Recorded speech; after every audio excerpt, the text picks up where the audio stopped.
Today's W5. I've never really told the full story to anyone. A gifted athlete. Sullivan rips and scores! A frightening assault. And a heavy toll. She's an incredible hockey player. Like, what has happened?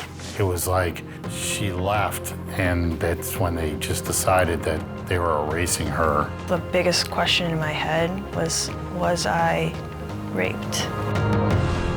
And we are here, we alive, and we are not leaving. acts of defiance behind the Iron Curtain. The average person believes that Russian soldiers are being hailed as heroes. The majority, yes, they think this way. Here is Avery Haynes. Welcome to W5. A professional hockey player almost lost her athletic dreams and her life after an alleged rape by a college football player. As Rick Westhead uncovers, one woman's trauma is exposing a larger issue of the way schools handle sexual violence on campus.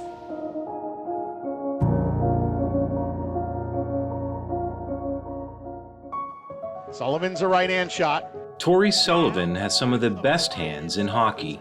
All sorts of moves from Sullivan. She plays for the Boston Pride in the Professional Hockey Federation, a 6-team league for women. I'm a playmaker. I like to make plays. I'm definitely a pass-first type of player. Tori Sullivan, a toe drag. She was always a player that caused trouble. Jenna Rowe knows her well. She's her teammate now, but faced her regularly when she played for the University of New Hampshire. I'm a defenseman and she was a forward. I always had to make sure that I was keeping my eyes on her because she's a player that can definitely be dangerous. Sullivan rips and scores! Sullivan, now 25, is in her 3rd year with the Pride. Before that, she played NCAA Division I hockey. Tori Sullivan able to finish the play. And before that, was a 17-year-old on the U.S. national team. We did really well until the finals. Against Canada. Tori was chasing a dream, on a trajectory to be an All-American, her sights on Olympic rings. One night in 2015, at a party with friends on the football team, things changed. There's always an after party somewhere. I'm usually at the football house. It was going to be a blast. He's someone that I knew. I didn't really understand what was going on. I was honestly really ignorant and uneducated about sexual assault.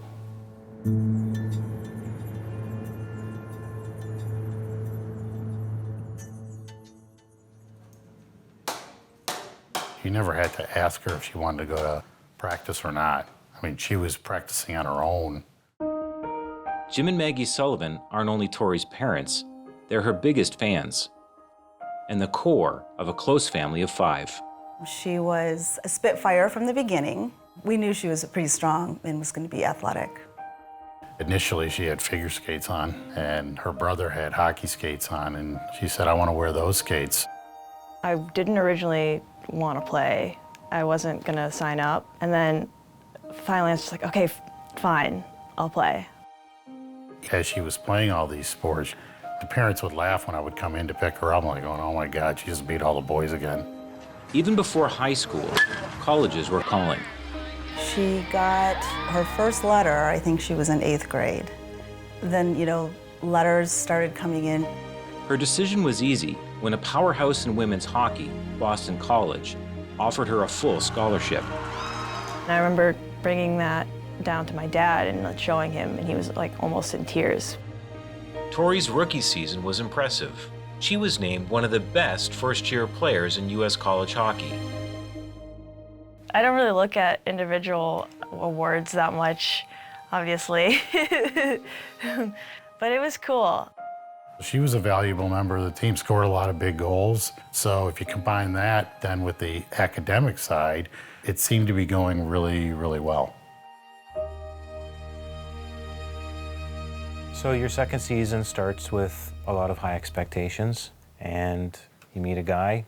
A lot of the hockey girls and the football guys spent a lot of time together, so we hung out a lot, more in a casual way, as college students are. Yeah, it was Probably one of the first times I've ever had any sort of relationship with a guy.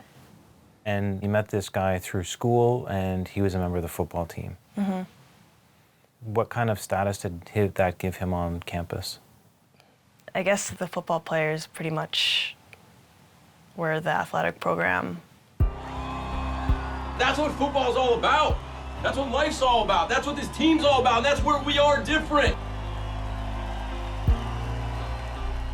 I've never really told the full story to anyone. I was, super religious. I went to an all-girls Catholic school, and I set those boundaries on what I wanted and what I didn't want.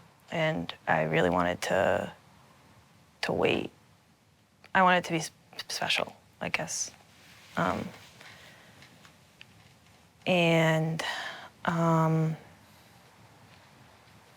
That night,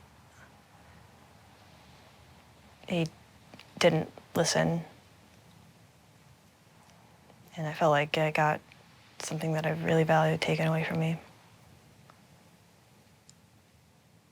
I guess the biggest question in my head that was just eating away at me was,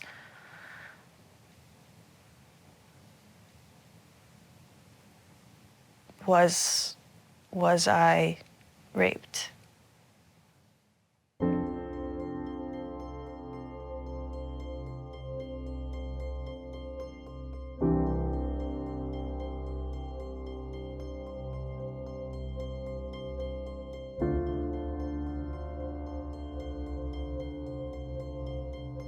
The first person that I ended up telling was my teammate. She was my best friend at the time. I couldn't get the words out either at that time. I wrote it down on a piece of paper. Yeah, I remember the conversation. It was just like, are you saying that he did this? I was like, yeah. I'll never forget, because the reaction that I got was just so invalidating, and I just felt like I did something wrong. The first things that I heard were, well, maybe you shouldn't have been so drunk, or shouldn't have been drinking. Weeks later, in a series of text messages, Tori confronted the football player.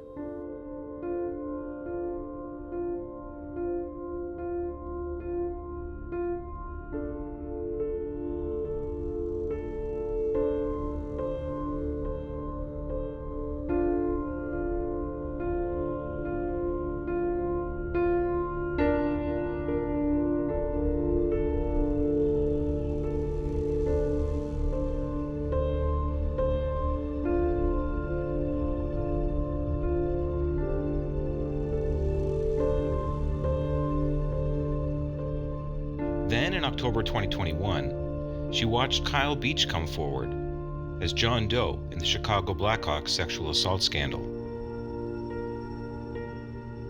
What was it like in the days immediately after? Confusion? What were some of the emotions that you were feeling? To be honest, I was scared, mostly. I was fearful. I had my career threatened. I felt alone and dark. Sorry, it's tough to recall these moments. How did that interview impact you, listening to him and seeing him? I just was like, this is just so similar and just so awful and heartbreaking. You know, you have another hockey player who's been through a similar situation. This is a sign. You know, this is an invitation for you to tell your story.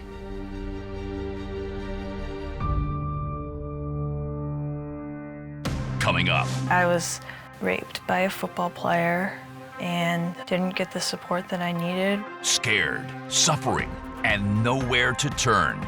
I am so angry that if I had a baseball bat, I would hurt somebody. When W5 continues.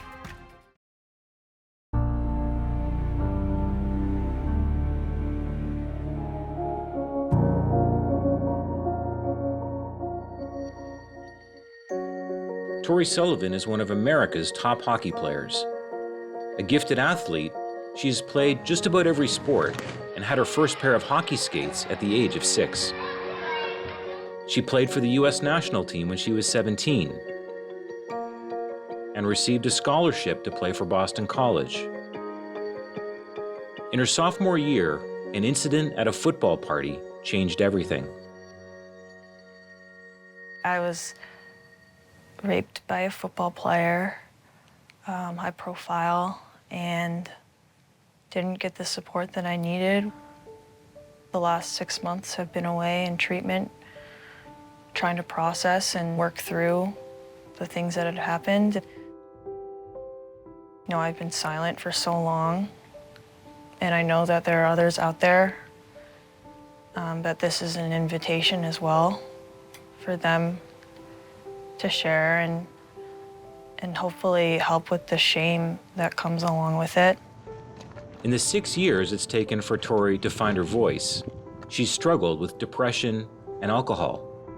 It was her teammates and not Boston College officials who reached out to her parents at one of her lowest points. We tried to talk to coaches. They wouldn't talk to us. We found out that the police had picked her up sitting on a bench in the middle of campus at 3 o'clock in the morning. They wouldn't talk to us. The administration wouldn't talk to us. We talked even to the head of counseling, couldn't get any information.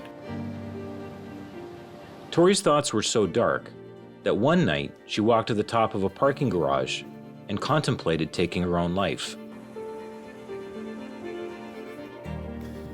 Having been drinking that night, I walked up and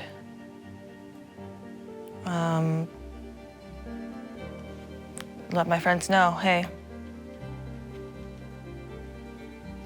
I'm not doing this anymore. I'm this burden that no one wants to deal with. They called the police, which was the right thing to do. I needed it. Tori was taken to Boston College Health Services, monitored overnight, and released in the morning. And I remember the next day waking up feeling just absolutely terrible, feeling more alone than ever. You know, I had no messages from my friends or anything like that. By late 2016, she texted her mom and said she needed to come home. I asked her, did something happen here? You know, and I'm thinking it's a friend thing. I'm still thinking it's like depression. Tori still hadn't told her parents of the alleged assault. She took a medical leave just a month into her junior year. Maggie drove to Boston College to bring her home to Michigan. We didn't know what we were really dealing with. And of course, we don't know about mental health. We're trying to figure this out. As Tori was leaving Boston College's campus, she couldn't believe what was happening. I was kicked out of our group chat. And then my mom went on the website and she was like, why aren't you on the roster? And I was like, I'm not? She's like, no. And I looked and my name had been taken off. She was just gone. It was like she left, and that's when they just decided that they were erasing her. I was just so surprised, you know, having grown up with them. Like, I couldn't believe that they just completely rejected me. And I didn't find out that the coach told them to block me until a good couple months after. For 7 months, Tori began the process of healing. In April 2017, she felt ready to get back on the ice and booked a meeting with Boston College head coach Katie Crowley. I was actually really excited because I thought that, you know, hey, I spent this whole year putting in the work, you know, and I felt a lot better. We sat down and they told Tori that she was no longer allowed to play on the women's hockey team. Watching Tori just hear the news, she was wailing. I mean, I'm sitting there crying, you know, begging, trying to understand, like, why. And every time I asked why, it was just, you're a disruption to the team, you're a disruption to the team. The way your dad put it is they erased you. How would you put it? They trashed me. Crumpled me up and tossed me away. On U.S. campuses, 1 in 4 undergraduate women experience sexual violence. 80% don't report it to police. College football players are more likely to be disciplined for sexual misconduct than other students. For 18 months, Tori's parents didn't know why their daughter was struggling. It wasn't until after Tori was dismissed from the Boston College hockey team that she told them, with the help of her therapist, that she was raped by a Boston College football player. Shock, sadness, anger. As a dad, I was crushed, just in a complete fog. I am so angry that if I had a baseball bat, I would hurt somebody. And I got up and first I gave Tori a big hug. And I told her, it's not your fault. But it all then kind of made sense.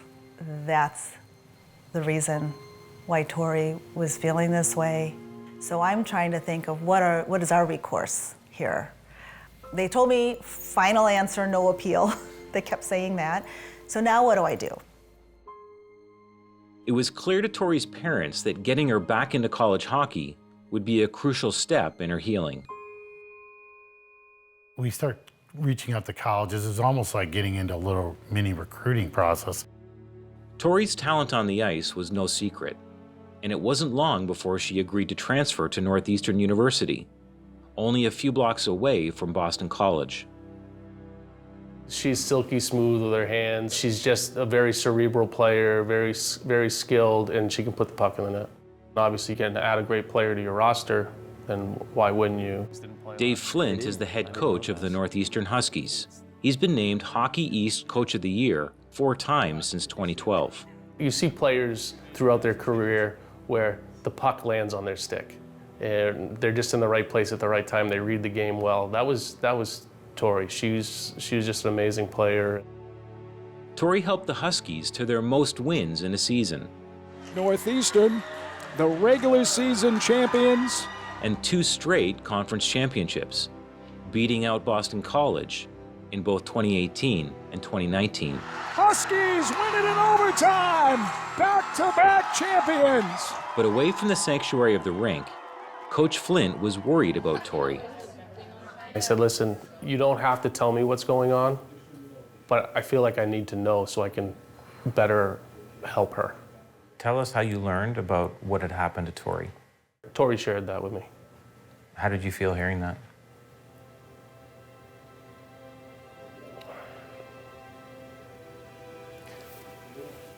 It was hard.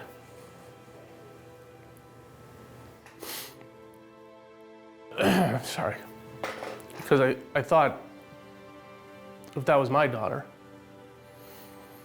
and I thought, how am I gonna help this young woman who's going through this? It's unbelievable.